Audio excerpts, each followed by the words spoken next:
Well, hello again. So I thought it was about time to do a little update on the progress of the 2025 build. You won't see a great deal of difference in the body, really, at the moment, because I've not done a great deal other than some prep of sanding back the roof ready for primer. But what I have done is, well, when I got the body, despite being brand new, the front wing was bent.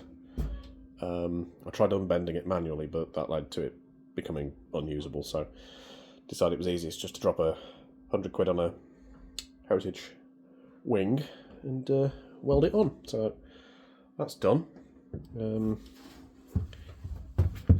Now all is good in the hood. I also discovered that the front, I'm assuming in transport, it had received a bit of a knock on this corner because this side was actually about half an inch shorter this distance than this side. So I ended up having to push it outwards with a jack to get the wing to fit properly, which would explain why it was bent.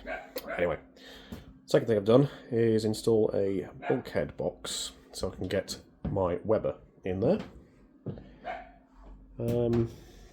Yeah, shell-wise, that's the only changes at this point. You will notice I've got myself a rather nice, decent quality, not one of these cheapo ones. OMP, sort of, let's call it, what would you call it? Vintage style, I suppose. Now, clearly, this is not a racing seat. This is a road seat, and it doesn't have a headrest. Visually, much more pleasing, but obviously not as good for track use. So I will set it up so I can pull it out and put a proper FIA seat in there. I will probably also have a harness bar, because I'm going to have a roll cage in here, have a harness bar with some kind of head pad I can put on there, just for general safety. So that's the shell. Now let's have a look at the engine. That is basically ready to go. Oh, and of course, decided to go for some gorgeous little rose petals for the classic race look on a set of nice yokes. I want to give a bit of a shout out to Alamy Motorsport at Donington Park for fitting those for me. It actually turned into a bit of a problem finding somewhere to fit 10-inch wheels, tyres. Several local garages were basically scared of damaging the wheels, which is fair because they are rather expensive, and several of the other ones just physically couldn't get it on the machine. So anyway, Alamy sorted me out. Thank you very much for that. So I'll just take you through the engine. Decided to go for a few trick bits on this. As I said in the previous video, it's 1293 with Omega cast pistons. 6cc dish, I think. So, and the head's been skimmed to give me approximately 11:1 compression. I decided to go for as you'll see by the size of my hand, a nice small lightweight alternator. That's from Powerlight. I got that from, I think I got it from a place that does all the CNC parts, DSN Classics. Went for a high torque starter as well. Again, saving a bit of weight there. They also draw less power and spin faster, so win-win. Distributor. Now then, this has turned into a bit of a problem.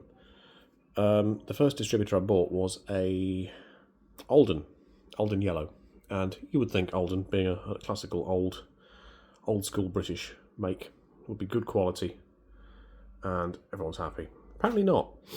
I'll put a little. I put it in, and it basically wouldn't fit in the hole. It was the right unit, but it was machined wrong. And looking at the unit, it was a cheap casting as well. One of these sort of £30 jobs that they were charging £200 for with a different set of springs, basically.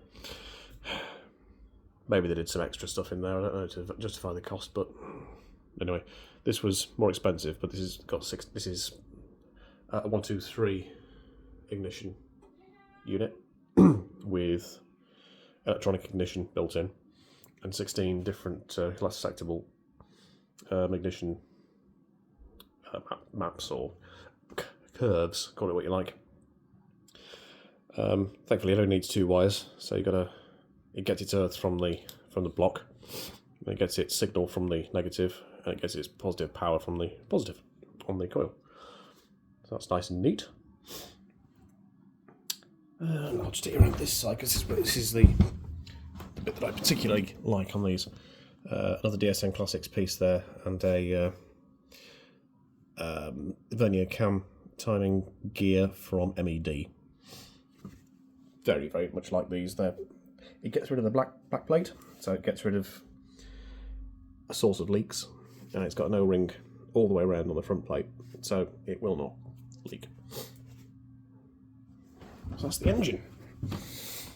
Done a nice crackle finish, sorry, not crackle, wrinkle finish on the cam cover there. An oddity I've discovered is that this particular cam cover has, let me try and get this off. I'm struggling to find a cap for it, because most of the caps go onto teeth on the inside, but this requires a cap that latches onto the outside. So I have found a place that stocks them, but they're out of stock, which is a bit of a pain. I've also got the 1.5 rockers in there from Minisport. And the cam is a MED XT. Otherwise, I am cracking on. So I'll catch you in the next one. Cheers.